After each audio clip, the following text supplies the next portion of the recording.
ব্রাহ্মণবাড়িয়ার নৌকাডুবিতে ২১ জনের মৃত্যু, ১৬ মরদেহ স্বজনদের কাছে হস্তান্তর, নিখোঁজদের উদ্ধারে অভিযান।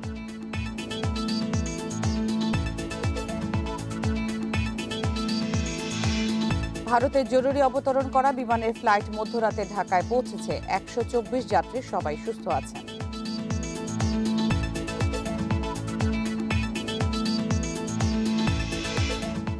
ইউরোপে নেয়ার প্রলোভনে ইরাকে অপহরণ, নির্যাতন, বাংলাদেশে মুক্তিপণ আদায়, ৮ সদস্যের চক্র চিহ্নিত।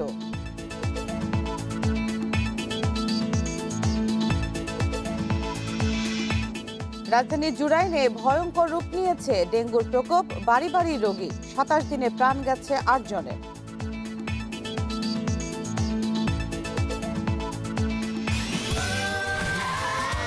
Saudi Extreme. Enjoy smooth speed. স্বাগত ইন্ডিপেন্ডেন্ট সংবাদে। এই মুহূর্তের সংবাদে আপনাদের সঙ্গে আছি আমি নুসরাত আফরিন। শিরোনাম শুনছিলেন, এবার বিস্তারিত। ব্রাহ্মণবাড়িয়ায় লইস্কা বিলে বালুবাহী ট্রলারের ধাক্কায় যাত্রীবাহী নৌকা ডুবির ঘটনায় ২১টি মরদেহ উদ্ধার করা হয়েছে। রাতেই উদ্ধারকৃত সবার মরদেহ পরিবারের কাছে হস্তান্তর করা হয়। সে সময় মরদেহ পরিবহনের জন্য প্রত্যেক পরিবারকে ২০,০০০ করে টাকা দেওয়া হয়। তবে এখনও ডুবে যাওয়া নৌকাটি উদ্ধার করা সম্ভব হয়নি।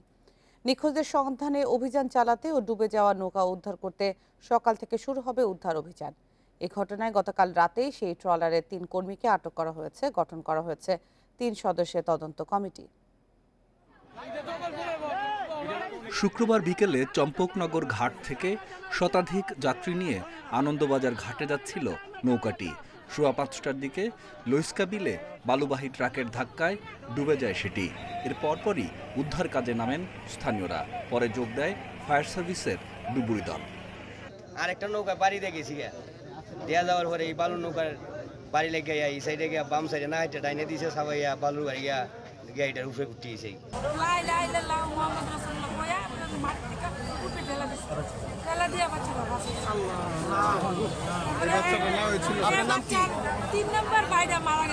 উনি বাচ্চা আইসে আমার স্বাস্থ্য ভাই, আর এদের কোনো খোঁজ পাওয়া গেছে না। বউ, মেয়ে আর বাস্তি সহ ৩ জন। বেশিরভাগ যাত্রী সাঁতরে তীরে উঠলেও এখনও নিখোঁজ বেশ কয়েকজন।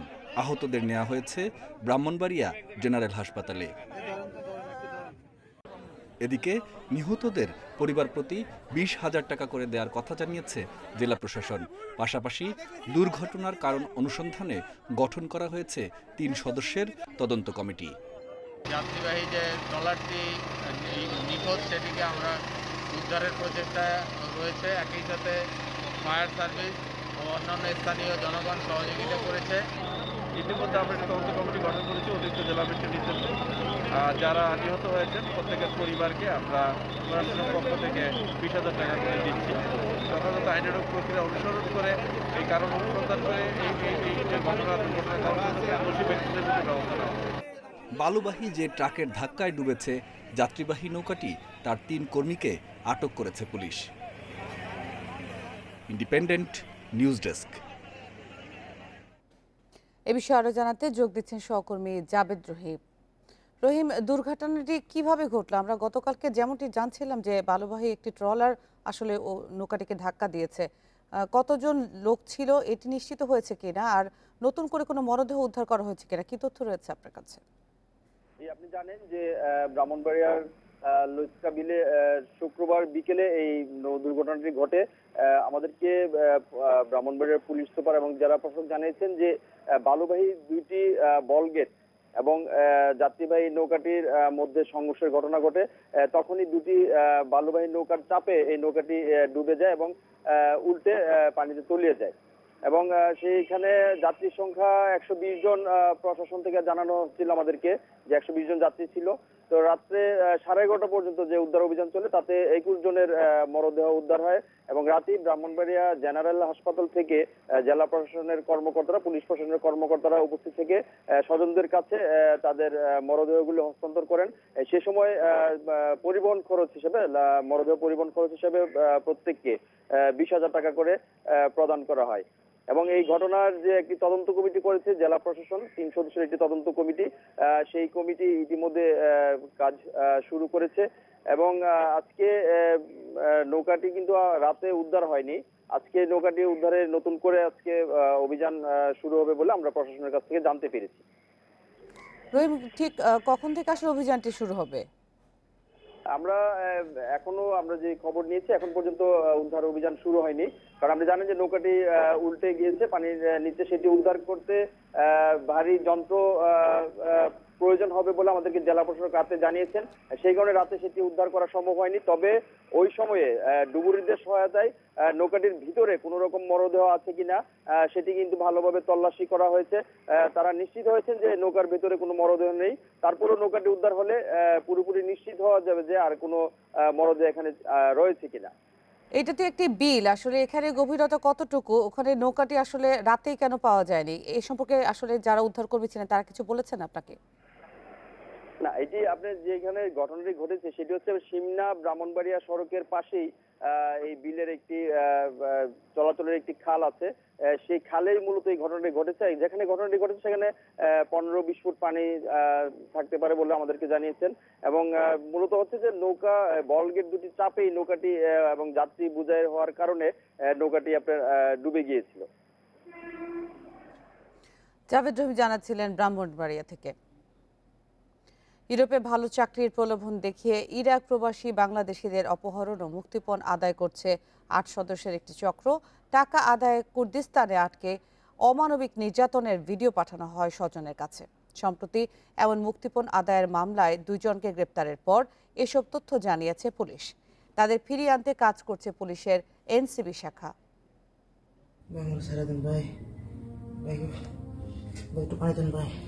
নির্মম নির্যাতনের শিকার ইরাক প্রবাসী আব্দুল্লাহ হক রাব্বির এমন আর্তনাদের পর অপহরণকারীরা পানি না দিয়ে খালি বোতল দেয় তাকে।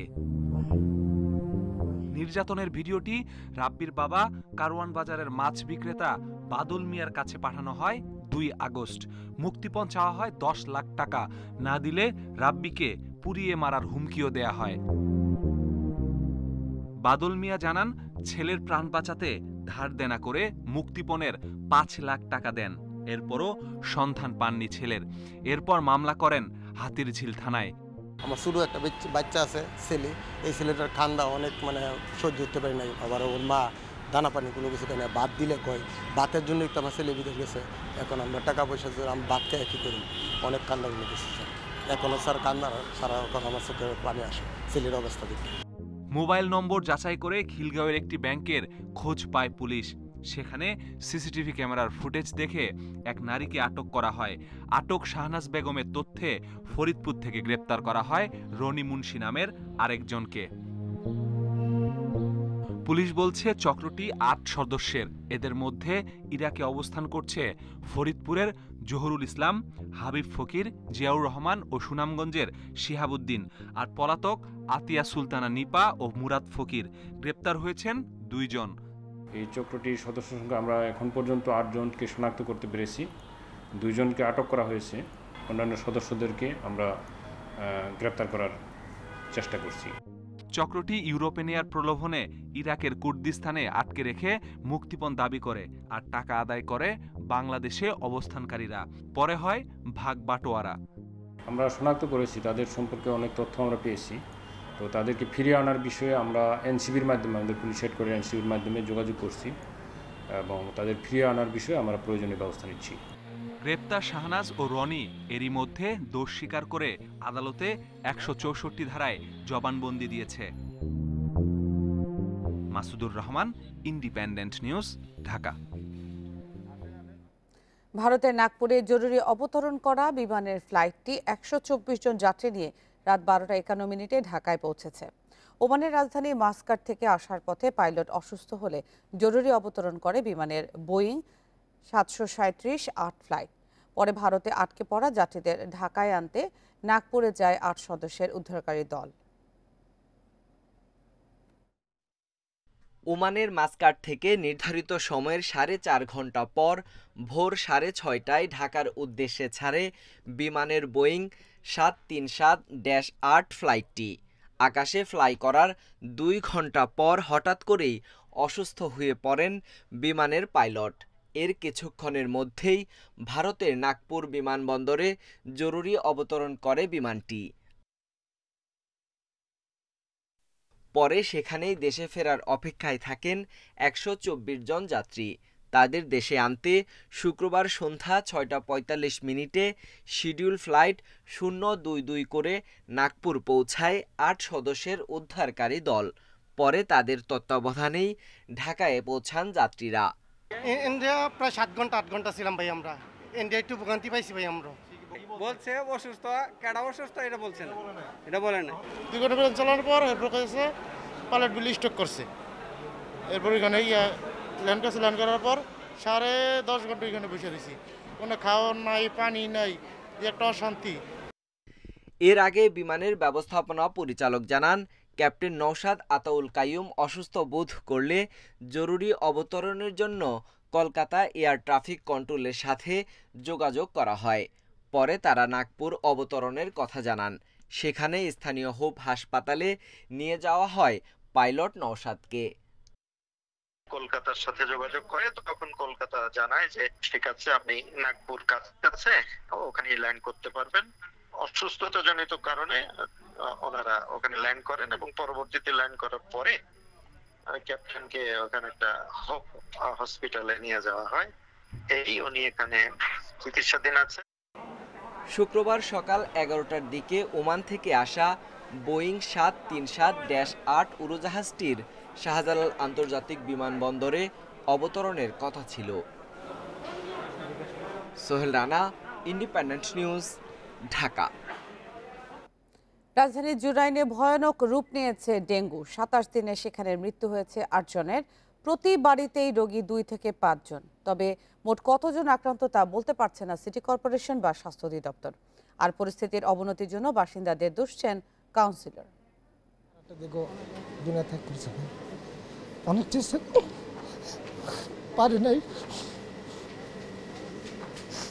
জুরাইনের বাসিন্দা পলাশ প্রথম ডেঙ্গু আক্রান্ত হয় তার বড় মেয়ে। কয়েকদিনের মাথায় আক্রান্ত ছোটটিও। তবে নানা হাসপাতাল ঘুরেও বাঁচাতে পারেননি মেয়েকে। মাটি দেওয়ার পরে 2 দিন পর আমার বড় মেয়েটা মেন্টালি প্রবলেম হয়েছে। শিশু হসপিটালে এক বড় প্রফেসর দেখালাম।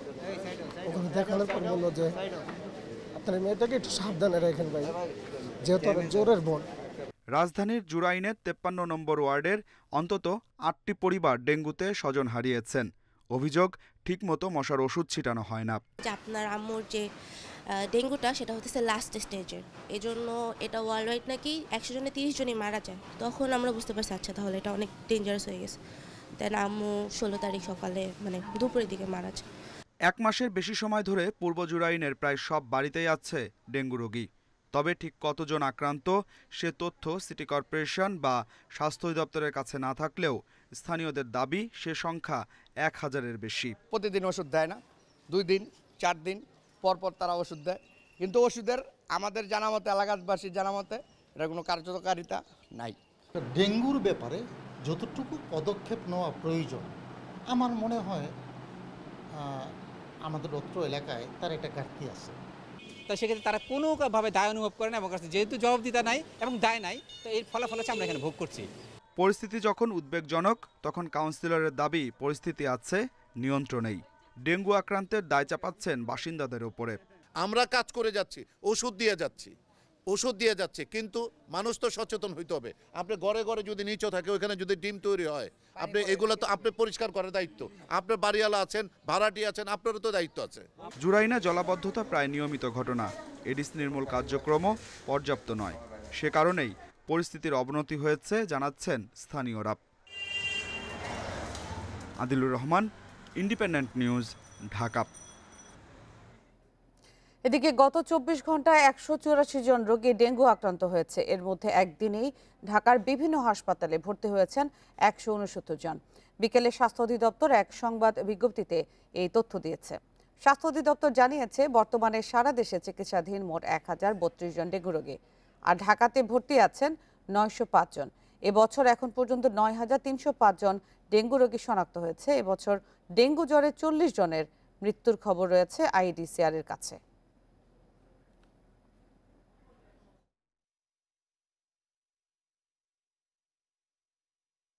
চট্টগ্রামে বাড়ছে ডেঙ্গুর প্রকোপ। চলতি মাসে এই পর্যন্ত বিভিন্ন হাসপাতালে ভর্তি হয়েছেন শতাধিক রোগী। অনেকেই ডেঙ্গুর পাশাপাশি করোনা আক্রান্ত হওয়ায় জটিলতা বাড়ছে। পরিস্থিতি বিবেচনায় চট্টগ্রাম মেডিকেলে ডেঙ্গু রোগীদের জন্য আলাদা কর্নার স্থাপন করা হয়েছে। করোনা পরিস্থিতির মধ্যেই চট্টগ্রামে নতুন আতঙ্ক ডেঙ্গু। সিভিল সার্জন কার্যালয়ের হিসেব অনুযায়ী চলতি মাসে নগরীর সরকারি হাসপাতালে অর্ধশতাধিক ডেঙ্গু রোগী ভর্তি হয়েছেন। উপজেলা হাসপাতাল ও বেসরকারি হাসপাতাল মিলিয়ে এই সংখ্যা শতাধিক। জেলায় এই পর্যন্ত ডেঙ্গু আক্রান্ত হয়ে মারা গেছেন 2 জন। চিকিৎসকরা বলছেন অনেকেই ডেঙ্গুর পাশাপাশি একসঙ্গে করোনা আক্রান্ত হওয়ায় দেখা দিচ্ছে জটিলতা। এক্ষেত্রে আমাদের চিকিৎসা সংক্রান্ত কিছু সমস্যা তৈরি হয়। যেমন আমরা যখন এই কোভিড রোগীকে আমরা হেপারিন দিতে যাই, তখন যদি তার ডেঙ্গু থাকে তখন আমরা দিতে পারি না, কারণ তার ব্লিডিং হওয়ার সম্ভাবনা বেশি থাকে। সুতরাং এই জায়গায় আমরা কিন্তু একটু কম্বিনেশন করতে হয়, একটু সফিস্টিকেটেডলি হ্যান্ডেল করতে হয়। পরিস্থিতি বিবেচনায় আলাদা ডেঙ্গু কর্নার খুলে সেবা দিচ্ছে চট্টগ্রাম মেডিকেল কলেজ হাসপাতাল কর্তৃপক্ষ। অলরেডি আমি 3টা মেডিসিন ওয়ার্ডকে আমরা নির্দেশনা দিয়েছি আলাদা করে ডেঙ্গি কর্নার করা এবং সেখানে পর্যাপ্ত পরিমাণ মশারি এবং পেশেন্ট আসলে তাদেরকে সেইভাবে চিকিৎসা দেওয়া। নগরবাসীর অভিযোগ, মশা নিধনে নগর কর্তৃপক্ষের কার্যকর কোনো উদ্যোগ নেই। আড়ম্বরপূর্ণ অনুষ্ঠানের মধ্য দিয়ে শুরু করার মধ্য দিয়ে যাতে এটা হঠাৎ করে আবার স্তীমিত না হয়ে যায়। আমরা চাই এই বিষয়গুলো নিয়ে যেন মেয়র সাহেব আমরা চট্টগ্রামবাসীর জন্য যেন একটু দেখে। তবে মেয়র বলছেন মশা নিধনে ক্রাশ প্রোগ্রাম হাতে নেওয়া হয়েছে। একযোগে আজকে এই কার্যক্রম ডেঙ্গু প্রতিরোধ ডোর টু ডোর ক্যাম্পেইন, জনগণকে সচেতন করবে। আমাদের 1,500 ভলান্টিয়ার আরবান এই কমিউনিটি ভলান্টিয়ার যে ফোর্সটা আমরা গঠন করেছি, ওরা ওয়ার্ডে ওয়ার্ডে কাজ করছে। করোনা পরিস্থিতিতে উপসর্গ দেখা দিলে করোনা ও ডেঙ্গু দুটোই পরীক্ষা করানোর পরামর্শ দিচ্ছেন চিকিৎসকরা। Ahsan Riton, Independent News, Chittagong. পাটের উৎপাদন ভালো হলেও পানির অভাবে পচানো নিয়ে বিপাকে পড়েছেন কৃষকরা। এতে একদিকে যেমন পাটের গুণগত মান নষ্ট হচ্ছে, অন্যদিকে বিকল্প উপায়ে পচাতে গিয়ে উৎপাদন খরচ বাড়ছে। তাই লোকসানের সংখ্যায় বাড়ছে চাষিদের। গেল বছর পাটের ভালো দাম পাওয়ায় এবছর শেরপুরে 1817 হেক্টর জমিতে পাটের আবাদ করেছিলেন কৃষকরা, যা লক্ষ্যমাত্রার চেয়ে 82 হেক্টর জমিতে বেশি। বন্যা ও প্রাকৃতিক দুর্যোগ না থাকায় এবার পাটের ভালো ফলন হয়েছে, কিন্তু বৃষ্টিপাত কম হওয়ায় পানির অভাবে পাট পচানো নিয়ে বিপাকে চাষিরা। বেশ কিছুদিন ধরে বৃষ্টি না হওয়াতে শেরপুর জেলাতেও পাট পচানোর জন্য পানির অভাব দেখা দিয়েছে। যদি খুব তাড়াতাড়ি বৃষ্টি হয় তাহলে হয়তো কৃষকরা নির্বিঘ্নে পাট কেটে পাট পচিয়ে উন্নত মানের আঁশ পাবেন। পাট পচাতে দূরবর্তী স্থানে নিয়ে জাগ দেওয়ায় খরচ বেশি পড়ছে। এতে উৎপাদন খরচ বেড়ে যাওয়ায় লোকসানের আশঙ্কা করছেন চাষিরা। খেত ভালোই হয়েছিল, কিন্তু কাইলে তো জাগি দেওয়ার পাইতেছি না পানির বেগরে। পানি থাকলে সুবিধা হইতো, মনে হয় খরচ কম খেত, আর তো খরচ ডাবল খরচ খেতেছে। পানি থাকতো গাড়ি ভাড়া লাগতো না, শ্রমিক কম লাগতো, দোয়ার লাগতো কম। এদিকে যশোরের শার্শা ও বেনাপোলেও এবার পাটের ভালো ফলন হয়েছে, তবে খাল ও জলাশয়ে পানি না থাকায় পাট পচানো নিয়ে সংকটে কৃষক। তাই সেচের মাধ্যমে পানি তুলে বিকল্প উপায়ে পচানোর চেষ্টা করছেন তারা। কেউ আবার দূরের জলাশয়ে নিয়ে পাট পচানোর ব্যবস্থা করছেন। আমরা পাটগুলো ঢিপি করে রাখছি, পানির জ্বালায় আমরা ভিজুতে পারছি না, অনেক খরচ হয়ে যাচ্ছে বেশি। খানায় মোটরের পানি দিয়ে আপাতত 10 কাটা কেটে দিচ্ছি, জাগ দিচ্ছি। এবার শার্শা উপজেলায় 5380 হেক্টর জমিতে পাটের আবাদ হয়েছে। আবনমান, ইন্ডিপেন্ডেন্ট নিউজ। করোনার বিধিনিষেধে ব্যাপক হারে কমেছে বিদেশ গমন, এর ফলে ধস নেমেছে ভ্রমণ কর আদায়। জাতীয় রাজস্ব বোর্ড এনবিআর এর হিসাবে গত অর্থ বছরের আদায় কমেছে প্রায় 64%। কর্মকর্তারা জানিয়েছেন, করোনার কারণে আন্তর্জাতিক চলাচলের নিষেধাজ্ঞা থাকায় এমন পরিস্থিতি তৈরি হয়েছে। ভ্রমণ, বাণিজ্য, শিক্ষাসহ নানা প্রয়োজনে বিদেশমুখী বাংলাদেশিদের উল্লেখযোগ্য অংশই যান ভারতে। কিন্তু করোনা সংক্রমণ ঠেকাতে 26 এপ্রিল থেকে বন্ধ দেশটির সঙ্গে সীমান্ত। শুধু ভারত নয়, গত অর্থ বছরের অনেকটা সময় জুড়ে বন্ধ ছিল বিভিন্ন দেশের সঙ্গে যোগাযোগ। 2019-20 অর্থ বছরে রাষ্ট্রীয় পরিবহন সংস্থা বিমান বিদেশে যাত্রী পরিবহন করে 15.5 লাখ। গত অর্থ বছরে যা নেমে দাঁড়ায় 7 লাখে। অন্য সংস্থাগুলোর অবস্থা আরও খারাপ, ফলে টিকে থাকা কঠিন হয়ে দাঁড়িয়েছে বিমান, পর্যটন সহ সংশ্লিষ্ট খাতগুলোর। যারা ট্যুর অপারেটর, ট্রাভেল এজেন্ট আছে অলমোস্ট 30% তারা অলরেডি শাটডাউন করে দিয়েছে। আমরা যারা এখনো আছি আমাদের পুঁজি ভেঙে আমরা দেখা যাচ্ছে আমাদের এই ব্যবসা পরিচালনা করে যাচ্ছি এবং আমাদের যারা কর্মকর্তা আছে তাদেরকে আমরা বেতন দিয়ে যাচ্ছি। বিদেশে ভ্রমণ কমে যাওয়ার নেতিবাচক প্রভাব পড়েছে রাজস্ব আদায়ে। ঢাকায় ভ্রমণ কর আদায় করে করাঞ্চল ১ দপ্তরের হিসেবে গত অর্থ বছরে এ খাতে রাজস্ব আয় হয় ৩৩১ কোটি টাকা, আগের অর্থ বছরের চেয়ে যা অর্ধেকেরও কম। লিস্টে কিছু মানুষের মুভমেন্ট আছে বলে আর কিছুটা ট্রাভেল ট্যাক্স আমাদের এখনো আসছে। যতদিন এই করোনা ভীতি আছে ততদিনই এটা আসলে এই প্রস্তুতি থাকবে। করোনা ভীতি চলে গেলে, ভ্যাকসিনেশন হয়ে গেলে আমার মনে আগের অবস্থায় আবার দেশের মধ্যে যে ট্যুরিজম ছিল, যে ট্রাভেলিং ছিল, সেটা আবার বেড়ে যাবে, আগের অবস্থায় চলে যাবে। ঢাকার বাইরে খুলনা, চট্টগ্রাম, সিলেটে ভ্রমণ কর আদায় করে স্থানীয় কর অঞ্চলগুলো, তাদেরও আদায় কমেছে। এনবিআরের হিসেবে গত অর্থ বছরে মোট আদায় ৩৩৬ কোটি টাকা, আগের অর্থ বছরে যা ছিল প্রায় ৩ গুণ। সার্কভুক্ত দেশে স্থলপথে ভ্রমণে ৫০০ ও আকাশপথে ৮০০ টাকা কর আদায় করে এনবিআর, আর অন্য দেশে যাতায়াতে কর ১,৮০০ টাকা। এছাড়া জলপথে যাত্রী প্রতি ভ্রমণ কর ৮০০ টাকা। তবে কূটনীতিক সহ বেশ কিছু ব্যক্তি করে ছাড় পান। Ruhul Amin, independent News, Dhaka. দেশে ২৪ ঘন্টায় করোনায় আরও ১১৭ জনের মৃত্যু হয়েছে। একদিনে শনাক্ত হয়েছে ৩,৫২৫ জন রোগী, যা ১০ সপ্তাহের মধ্যে সবচেয়ে কম। নমুনা পরীক্ষা বিবেচনায় রোগী শনাক্তের হারও নেমেছে ১২%। শুক্রবার সকাল পর্যন্ত ২৪ ঘন্টায় দেশে করোনা মৃত্যু হয়েছে ১১৭ জনের। এই নিয়ে মোট প্রাণহানি হল ২৫,৮৪৬ জনের। স্বাস্থ্য অধিদপ্তরের তথ্য অনুযায়ী ২৪ ঘন্টায় মারা যাওয়া ১১৭ জনের মধ্যে ঢাকা বিভাগের ৪০ জন। এছাড়া চট্টগ্রামে ৩৭, রাজশাহী ও ময়মনসিংহে ৪ জন করে, খুলনায় ১১, বরিশালে ৬, সিলেটে ১০ এবং রংপুরে মারা গেছে ৫ জন। এদিকে ৭৮৯টি ল্যাবে ২৪ ঘন্টায় ২৭,২৯৪ পরীক্ষার মধ্যে শনাক্ত হয়েছে ৩,৫২৫ জনের, যা ১০ সপ্তাহের মধ্যে সবচেয়ে কম।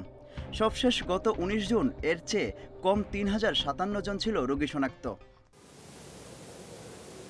নমুনা পরীক্ষার বিবেচনায় শনাক্তের হার ১২.৭৮%। আগের দিন এ হার ১৩.৭৭% ছিল। বেশ কিছুদিন ধরে করোনা শনাক্তের হার নিম্নমুখী হলেও এখনো সংখ্যা দূর হয়নি বলে মনে করছেন বিশেষজ্ঞরা। যেটা কমছে, আমার ধারণা এটা কমতে থাকবে আরো কিছুদিন, কিন্তু যে আলটিমেটলি এটা আবার ২-৩ মাস পরে হতে পারে, এখনই আমরা বলতে পারি না যে এটা আর হবে না। যদিও ডেল্টা ভাইরাস এটা মোটামুটি তার শেষ পর্যায়ে গেছে। ২৪ ঘন্টায় করোনা মুক্ত হয়েছে ৬,৪৮৫ জন। এ পর্যন্ত মোট সুস্থ হয়েছে ১৪,০৪,৩৭০ জন। Mohammad Omar Faruk, Independent News, Dhaka. কক্সবাজারের টেকনাফের বাহারছড়া সমুদ্র সৈকতে ভেসে এসেছে একটি মৃত তিমি। রাতে তিমিটি উপকূলে ভেসে আসে বলে ধারণা করা হচ্ছে। রাতে স্থানীয় লোকজন তিমিটি দেখতে পেয়ে পরিবেশ অধিদপ্তর ও বন বিভাগকে খবর দেয়। খবর পেয়ে তিমিটির ময়নাতদন্ত শেষ করেছে বন বিভাগ। ভেসে আসা তিমিটি ৩ থেকে ৪ দিন আগে মারা গেছে বলে ধারণা করা হচ্ছে। তবে তিমি কিভাবে মারা গেছে তা জানতে নমুনাও সংগ্রহ করেছে বন বিভাগ। পরে রাতে মৃত তিমিটি গর্ত করে মাটিতে পুঁতে ফেলা হয়।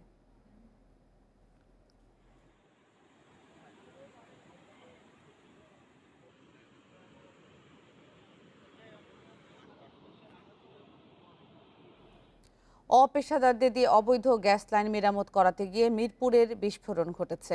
সেখানে আগুনের ভয়াবহতা অনেক বেশি ছিল বলেও জানিয়েছে ফায়ার সার্ভিস। এদিকে সেই বিস্ফোরণে শিশু সহ দগ্ধ ৭ জনের মধ্যে ৪ জনের মৃত্যু হয়েছে শেখ হাসিনা জাতীয় বার্ন ইনস্টিটিউটে, আর বাকি ৩ জনের অবস্থাও সংকটাপন্ন।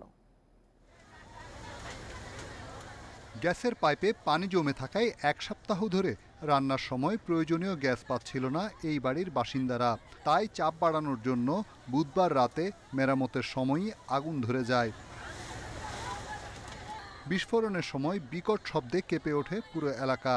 আগুন কোন দিক থেকে কোথায় যাচ্ছিল তা বুঝে উঠতে পারছিলেন না বলেও জানান প্রত্যক্ষদর্শীরা। আগুন ধরে গেছে এদিক দিয়ে, এই যে এটা ভেঙে গেছে, এটা ভেঙে গেছে, ওদিকে ওয়াল ভেঙে চলে গেছে, এই যে পাশে গ্লাস আছে ওটা ভেঙে চলে গেছে। চতুর্দিকে আগুন ছড়ায় গেছে। আমরা 2 ভাই ছিলাম, আরো 2 জন ছিল, হেরা লাপায় জায়গা বাইরে চলে গেলাম। যেখানে আগুনের সূত্রপাত তার পাশের দেয়ালটির তেমন কিছুই হয়নি। কিন্তু ভেতরের দেয়ালগুলো ভেঙে পড়েছে।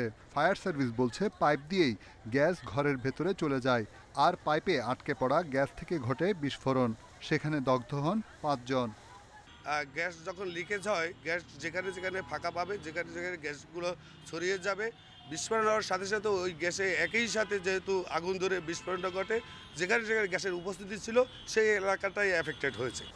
এদিকে ঘটনাস্থলের পাশের ভবনটি অক্ষত থাকলেও একটু দূরের আরেকটি বাড়ির দেয়াল ভেঙে পড়ে, আর সেখানেও আগুন ছড়িয়ে পড়লে দগ্ধ হন এক নারী ও তার মেয়ে।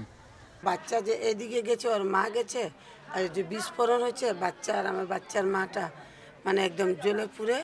অবৈধ গ্যাস লাইনের জন্য বাড়িটি আগে থেকেই ঝুঁকিপূর্ণ ছিল, যার কারণে লাইনে পানি জমে যায়, আর অপেশাদার কর্মী দিয়ে মেরামত করতে গিয়ে ঘটে বিপর্যয়।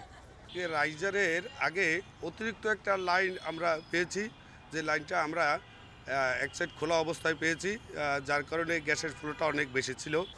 রাজধানীতে এরকম অনেক অবৈধ গ্যাস লাইন রয়েছে, যার সুনির্দিষ্ট হিসেব নেই। এর ফলে প্রায় বিস্ফোরণ ঘটছে বলে জানিয়েছে ফায়ার সার্ভিস। রিশাদ হুদা, ইন্ডিপেন্ডেন্ট নিউজ, ঢাকা। উত্তরা দিয়াবাড়ি থেকে মিরপুরের পল্লবী স্টেশন পর্যন্ত চলল মেট্রো রেল, আর এতে কোনো সমস্যা হয়নি বলে জানিয়েছেন প্রকল্প পরিচালক। রোববার প্রথম পরীক্ষামূলক চলাচলের দিন ঠিক করেছে ঢাকা ম্যাস ট্রানজিট কোম্পানি। এই পূর্ব প্রস্তুতি হিসেবে সকাল 6টা থেকে 4 ঘন্টায় এর গতিবিধি দেখেন সংশ্লিষ্টরা। টেস্ট রান শুরু হবে, তাই এর উপর কাজ চলছে অনেক দিন ধরেই। কোথাও কোনো অসুবিধা হচ্ছে কিনা এসব দেখতেই ভায়াডাক্টে চলাচল। সকাল 6টা থেকে 10টা পর্যন্ত উত্তরার দিয়াবাড়ি থেকে মিরপুরের পল্লবী স্টেশন পর্যন্ত যাতায়াত করেছে এই ট্রেন, আর এতে হয়নি কোনো সমস্যাও। এতদিন ধরে ভায়াডাক্টের উপরে কাজ হচ্ছে, রেল লাইন বসানো হচ্ছে, বিদ্যুৎ লাইন টানা হচ্ছে, এগুলির পরে ট্রেনটা যে উপর দিয়ে যাবে সেই জন্য তারা একটু চেক করে দেখেছে যে এই জায়গাতে এমন কিছু জিনিস যেন না থাকে, যাতে আমাদের রোববারে যে পারফরমেন্স টেস্টটা হবে সেটাতে যেন কোনো অসুবিধা না হয়। প্রকল্প পরিচালক জানান, রাজধানীতে নির্মিত এই উড়াল পথে দেশের প্রথম মেট্রো রেলের পরীক্ষামূলক চলাচল শুরু হবে রোববার। কন্ট্রাক্টর যারা সাপ্লায়ার, এই ট্রেনটা এখনো তাদেরই নিয়ন্ত্রণে আছে, ঠিক আছে। আমরা তো এটা ফর্মালি রিসিভ করবো টেস্টগুলো শেষ হওয়ার পরে, তো সেই জন্য তারা যেহেতু পারফরমেন্স টেস্টটা ভায়াডাক্টের উপর শুরু হবে, সেই জন্য তাদের যে নিজস্ব এটা চেক করা, সেইটা তারা চেক করেছে। পারফরমেন্স টেস্টটা ভায়াডাক্টের উপরে রোববার দিনই শুরু হবে। 2022 সালের ডিসেম্বরে উত্তরা থেকে আগারগাঁও পর্যন্ত যাত্রী নিয়ে মেট্রো রেলের বাণিজ্যিক যাত্রা শুরু হওয়ার কথা। রিজওয়ানুল হক, ইন্ডিপেন্ডেন্ট নিউজ, ঢাকা। পদ্মা, যমুনা ও ধরলা সহ বেশ কিছু নদীর পানি বৃদ্ধি অব্যাহত আছে। নদীর তীরবর্তী নিম্নাঞ্চল প্লাবিত হয়ে পানিবন্দী কয়েক হাজার পরিবার। অনেকে আশ্রয় নিয়েছেন বাঁধের উপর। দুর্গতদের দাবি, স্থানীয় প্রশাসন কিছু ত্রাণ সহায়তা দিলেও তা প্রয়োজনের তুলনায় অপ্রতুল। শরীয়তপুরের পদ্মার পানি বেড়ে নড়িয়া ও জাজিরার 20টি গ্রাম প্লাবিত হয়েছে। পানিবন্দী কয়েক হাজার মানুষ। বন্যার কারণে বন্ধ হয়েছে পদ্মার ডান তীর রক্ষাবাঁধ প্রকল্পের কাজ। কুড়িগ্রামে ধরলা ও ব্রহ্মপুত্রের পানি বৃদ্ধি অব্যাহত থাকায় পানিবন্দী প্রায় 20,000 মানুষ। এদিকে ভাঙনবাড়ায় শুক্রবার সকাল পর্যন্ত 24 ঘন্টায় ধরলা, তিস্তা, ব্রহ্মপুত্র ও দুধকুমার নদীর তীরের প্রায় 2 শতাধিক পরিবার গৃহহীন হয়েছেন। ফেনীর জয়পুর এলাকায় মুহুরী নদীর বাঁধ ভেঙে গতকাল থেকে পানিবন্দী 4 গ্রামের মানুষ। ভেসে গেছে 105 হেক্টর রোপা আমন, 6 হেক্টর সবজি সহ শতাধিক পুকুরের মাছ। টেকসই বাঁধ নির্মাণের দাবি জানিয়েছেন এলাকাবাসী। এই বাঁধ ভাঙিয়ে আমাদের ফসল, মাছ, টাছ সব নষ্ট হয়ে গেছে। পরিকল্পিতভাবে পানি শাসনের দরকার, কিন্তু পানি উন্নয়ন বোর্ড এটাতে কোনো পাত্তাই দিচ্ছে। এই এলাকার মানুষের একটাই দাবি, আমরা ত্রাণ চাই না, এখানে আমরা চাই টেকসই বাঁধ। সিরাজগঞ্জে বাড়ছে যমুনার পানি। এতে চরাঞ্চলের প্রায় 10,000 পরিবারের ঘরবাড়ি তলিয়ে গেছে। বাঁধ ও বিভিন্ন উঁচু স্থানে আশ্রয় নিয়েছেন দুর্গতরা। বন্যা কবলিতদের ত্রাণ সহায়তা দেওয়া হচ্ছে জানিয়েছে স্থানীয় প্রশাসন। টাঙ্গাইলে যমুনার পানি বেড়ে নদী তীরবর্তী কিছু এলাকায় বন্যা দেখা দিয়েছে। পানিতে ঘরবাড়ি, ফসল ও রাস্তাঘাট তলিয়ে যাওয়ায় চরম দুর্ভোগে মানুষ। তবে এখনো কোনো ত্রাণ সহায়তা আসেনি জানালেন দুর্গতরা। 8 দিন ধরে পানি বাড়ছে, মেলা পানি আটা চলা খুব কষ্ট, মানে যে খাওয়া দাওয়ারও খুব কষ্ট। পানি উঠছে, মেম্বার চেয়ারম্যানরা তো কিছু দেয় না, আমরা বাঁচি কি করে? এদিকে কুষ্টিয়ায় পদ্মা ও গড়াই নদীর ভাঙন অব্যাহত আছে। রাজবাড়ী সদরের গোদারবাজার এলাকায় পদ্মা নদীতে বিলীন হয়েছে ২০ মিটার এলাকার সিসি ব্লক। ফরিদপুরে মধুমতি ও আড়িয়ালখার বিভিন্ন অংশে ভাঙনের সৃষ্টি হয়েছে। Abu Noman, Independent News. খাগড়াছড়িতে সংস্কার কাজ শেষ হওয়ার ৪ মাস না যেতেই খালে বিলীন হয়ে গেছে সড়কের একাংশ। এতে লক্ষ্মীছড়ি থেকে সিন্দুকছড়ি পর্যন্ত সড়কটিতে যান চলাচল বন্ধ হওয়ার শঙ্কা দেখা দিয়েছে। এই প্রকল্প কোনো কাজে না আসায় সরকারের ক্ষতি ৫৪ লাখ টাকা। সরকারি অর্থ নষ্ট হলেও ঠিকাদার ও বাস্তবায়নকারী প্রতিষ্ঠান এলজিডি বলছে এটি প্রাকৃতিক বিপর্যয়। খাগড়াছড়ির লক্ষ্মীছড়ি সিন্দুকছড়ি সড়কের দৃশ্য এটি। হেলে পড়েছে সড়ক রক্ষা খুঁটি, পাশের খালে বিলীন হয়ে গেছে জিও ব্যাগ। এসব দেখে বোঝার উপায় নেই মাত্র ৪ মাস আগে শেষ হয়েছে এই সড়কের কাজ। ১৯ কিলোমিটার দীর্ঘ পাহাড়ি সড়কটির ভাঙন রোধে ২০১৯ সালে কাজ শুরু করে স্থানীয় সরকার প্রকৌশল বিভাগ। চলতি বছরের এপ্রিল মাসে শুরু হয় এই প্রকল্প, যাতে ব্যয় হয়েছে ৫৪ লাখ টাকা। তবে ৪ মাস না যেতেই আবার ভেঙে গেছে সড়কের ওই অংশ। ধসে গেছে প্রায় ২০ ফুট পাকা সড়ক। এ অবস্থায় বাকি অংশ ধসে যাওয়ার শঙ্কা দেখা দিয়েছে। কাজ করতে কিছুদিন আগে এখন রাস্তাটা ভেঙে গেছে, আমরা চলাচল করতে অনেক কষ্ট হইতেছে। এই রাস্তাগুলো না থাকলে অনেক সমস্যা হবে। বৃষ্টির সময় আমার গাড়ি চলাফেরা করতে পারে না। ঠিকভাবে করতো, পারফেক্টভাবে করতো, এই অবস্থা হইতো না, দুর্দশা হইতো না। যতটুকু বাজেট ছিল হয়তো সরকারের, অতটুকু ভাবে তারা করে নাই। সড়ক ধসের জন্য এলজিইডির উপর দোষ চাপাচ্ছে ঠিকাদারি প্রতিষ্ঠান। আর এলজিইডি বলছে প্রাকৃতিক দুর্যোগই সড়ক ধসের মূল কারণ। MS5 দিত, এরা দিতে বললি তো, বললি এটা ৫-৭ ফুট মাটির তলে একটা হাগ লেয়ার আছে যেটা বললি ঢুকে না। তারপরে এটাকে তুই আমাদের ধরে করলো যে ঠিক আছে আমরা করে দেন, নষ্ট হলে আমার। ফেলিউরের কাজগুলো খুব একটু ক্রিটিক্যাল, এখানে ওই হাই ইঞ্জিনিয়ারিং ব্যাপার আছে। আমাদের ওখান থেকে ডিজাইন ইউনিট থেকে আমরা বলছি যে ইয়ে পাঠানোর জন্য, বিশেষজ্ঞ টিম পাঠানোর জন্য, ওরা আইসা পরামর্শ দিবে আর কি করা যায়। খাগড়াছড়ির লক্ষ্মীছড়ি থেকে সিন্দুকছড়ির এই সড়ক দিয়ে প্রতিদিন প্রায় ২০,০০০ মানুষ চলাচল করেন। সড়কের ভাঙা অংশটি দ্রুত মেরামত করা না হলে যোগাযোগ বিচ্ছিন্ন হয়ে দুর্ভোগে পড়ার আশঙ্কা তাদের। বিশ্বে একদিনে করোনায় ৯,৮৪২ জনের মৃত্যু হয়েছে। নতুন শনাক্ত হয়েছে ৭ লাখেরও বেশি। একদিনে সর্বোচ্চ ১,২৭৬ জনের প্রাণহানি হয়েছে যুক্তরাষ্ট্রে। দেশটিতে ২৪ ঘন্টায় শনাক্ত ১,৮৩,০০০-এর বেশি। বিশ্বে করোনায় মোট প্রাণহানি ছাড়িয়েছে ৪৪,৯৭,০০০। এই পর্যন্ত আক্রান্ত ২১,৬১,০০,০০০ বেশি। একদিনে করোনায় দ্বিতীয় সর্বোচ্চ প্রাণহানি হয়েছে রাশিয়ায় ৭৯৮ জন। এদিকে ইন্দোনেশিয়ায় একদিনে ৫৯৯ জনের মৃত্যু হয়েছে। প্রায় ২ মাস পর দেশটিতে একদিনে মৃতের সংখ্যা ৫০০ কোঠায় নেমেছে। এদিকে ব্রিটিশ সরকার সেপ্টেম্বর থেকে ১২ থেকে ১৫ বছরের বয়সীদের গণটিকার আওতায় আনা শুরু করবে। আফগানিস্তানের কাবুল বিমানবন্দরে ফের হামলার ঝুঁকি থাকা সত্ত্বেও সেখানে ভিড় করছেন আফগানরা। হামলার পরদিনও উদ্ধার অভিযান অব্যাহত রেখেছে বিভিন্ন দেশ। এদিকে বৃহস্পতিবারের জোড়া বোমা হামলায় ১৩ মার্কিন সেনা সহ নিহতের সংখ্যা বেড়ে ১৭৫ জনে দাঁড়িয়েছে। বৃহস্পতিবার সন্ত্রাসী হামলার সতর্কতা জারির কয়েক ঘন্টার মধ্যে জোড়া বোমা হামলা হয় কাবুল বিমানবন্দরে। হামলায় আফগানদের পাশাপাশি হতাহত হন মার্কিন সেনারাও। পরে ঘটনার দায় স্বীকার করে সশস্ত্র গোষ্ঠী ইসলামিক স্টেট খোরাসান ISK। এদিকে কাবুলের হামিদ কারজাই বিমানবন্দরে ফের হামলার আশঙ্কা করছে পেন্টাগন সহ বিভিন্ন গোয়েন্দা সংস্থা। কিন্তু এমন পরিস্থিতির মধ্যেও ভিড় করছে আফগানরা। আমরা জানি যে কোনো মুহূর্তেই এমন হামলা আবার হতে পারে, কিন্তু আমরা অনেক প্রতিকূল পরিস্থিতির মধ্য দিয়ে জীবন অতিবাহিত করছি, তাই মৃত্যু ঝুঁকি থাকা সত্ত্বেও এখানে এসেছি। হামলার পর আফগানিস্তানের উদ্ধার অভিযানে সামরিক শক্তি বৃদ্ধির ঘোষণা দিয়েছে পেন্টাগন। শুক্রবার হোয়াইট হাউসে দেয়া বক্তৃতায় আরও ৩টি অতিরিক্ত সামরিক ঘাঁটি ব্যবহারের কথা জানান প্রেস সচিব জন কির্বি। বর্তমানে কাবুলে ৫,৪০০ জন উদ্ধারের অপেক্ষায় আছে বলে জানান তিনি। বৃহস্পতিবারের হামলার পর সরাসরি কোনো মন্তব্য না করলেও টুইটে নিন্দা জানিয়েছেন তালেবান। নাগরিকদের নিরাপত্তার বিষয়টি গুরুত্বের সঙ্গে দেখা হচ্ছে বলেও জানান তালেবানের মুখপাত্র সুহাইল শাহিন। অন্যদিকে বিদেশি সেনা চলে যাওয়ার পর কাবুল বিমানবন্দর পরিচালনা করতে তালেবানের সঙ্গে আলোচনায় বসেছে তুরস্ক। তবে 3.5 ঘন্টার আলোচনায় কোনো সিদ্ধান্তে পৌঁছাতে পারেনি দুই পক্ষ। আশরাফ শুভ, ইন্ডিপেন্ডেন্ট নিউজ। আফগানিস্তানের সবচেয়ে উগ্র ও সহিংস সশস্ত্র গোষ্ঠীর নাম ইসলামিক স্টেট খোরাসান আইএসকে। সম্প্রতি কাবুল বিমানবন্দরে হামলার পর শিরোনামে আসে সংগঠনটি। বিবিসির দাবি, হাক্কানি নেটওয়ার্কের মাধ্যমে তালেবানের সঙ্গে যোগাযোগ রয়েছে আইএসকের। কাবুল বিমানবন্দরে হামলা চালিয়ে আবারও আলোচনায় নিষিদ্ধ জঙ্গি সংগঠন ইসলামিক স্টেট। আর এই আইএসকে এর পুরো নাম ইসলামিক স্টেট খোরাসান প্রভিন্স। এর সদস্যরা আফগানিস্তানের পাশাপাশি পাকিস্তানেও সক্রিয়। ঐতিহাসিক খোরাসান অঞ্চলের নাম যুক্ত করে নামকরণ। তবে এই খোরাসানের আলাদা অস্তিত্ব নেই।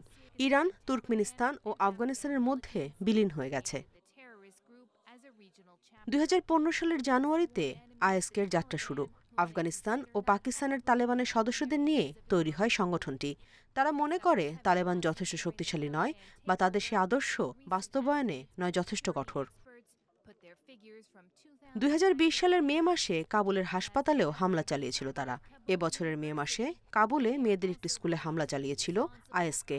সর্বশেষ হামলা কাবুলের বিমানবন্দরে। নানগারহার ছাড়াও তাদের ঘাঁটি আছে আফগানিস্তানের কুনার ও নুরিস্তান প্রদেশে। আফগানিস্তানের সক্রিয় জঙ্গি গোষ্ঠীগুলোর মধ্যে এই সংগঠনটি সবচেয়ে নৃশংস। স্কুলগামী মেয়ে শিশু, হাসপাতাল, এমনকি হাসপাতালের প্রসূতি ইউনিটে হামলা চালিয়ে অন্তঃসত্ত্বা নারীদেরও হত্যা করেছে তারা। আফগানিস্তান ও পাকিস্তানে মসজিদ, মাজারে যারা সুন্নি নয় তাদের লক্ষ্য করে হামলা চালায় এই জঙ্গিরা। বিবিসির প্রতিবেদন বলছে, তৃতীয় পক্ষের মাধ্যমে তালেবানের সঙ্গে যোগাযোগ রক্ষা করে আইএসকে। সেই সংগঠনটি হল হাক্কানি নেটওয়ার্ক। এর নেতা সিরাজউদ্দিন হাক্কানি তালেবানেরও নেতা। বিশ্লেষকরা বলছেন 2019 থেকে 2021 সাল পর্যন্ত বেশ কিছু হামলা তালেবানের হাক্কানি নেটওয়ার্ক ও আইএসকে একসঙ্গে চালিয়েছে। 15 আগস্ট কাবুলের নিয়ন্ত্রণ নেয়ার পর পুলিচর্কি কারাগার খুলে দেয় তালেবান। সে কারাগারে যারা ছিলেন তাদের বেশিরভাগই আল কায়দা ও আইএস সদস্য। Nusrat Jerin, Independent News. সব জল্পনা কল্পনার অবসান ঘটিয়ে ম্যানচেস্টার ইউনাইটেডে ফিরেছেন ক্রিস্টিয়ানো রোনালদো। ম্যান সিটিকে পেছনে ফেলে প্রায় 22 মিলিয়ন পাউন্ডে 2 বছরের জন্য CR7-কে বাগিয়ে নিয়েছে ইউনাইটেড। রেড ডেভিলস ম্যানেজারের আত্মবিশ্বাস বেড়েছে CR7-কে দলে পেয়ে।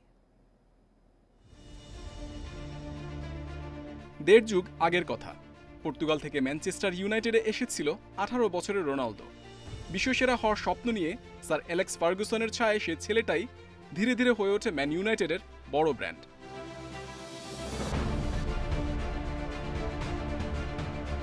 জর্জ বেস্টেরিক ডেভিড বেকহামের নাম্বার 7 জার্সির ভার বয়ে বনে যান রেড ডেভিলসের নিউক্লিয়াস। 2003 থেকে 6 বছরে CR7 পৌঁছে যান সেরাদের কাতারে। হয়েছেন মহাতারকা, Ballon d'Or, FIFA the best জিতেছেন, বিশ্বজুড়ে নাম যশ খ্যাতি কুড়িয়েছেন। নতুন চ্যালেঞ্জের নেশায় ম্যানচেস্টার থেকে রিয়াল মাদ্রিদে যান তখনকার রেকর্ড ট্রান্সফারে। রিয়ালে নিজেকে অন্য উচ্চতায় নিয়েছেন, ঈর্ষণীয় ধারাবাহিকতায় লেজেন্ড হয়েই ইতালি মাতিয়ে আবারও ম্যান ইউনাইটেড ডেরায় ফিরলেন নারীর টানে।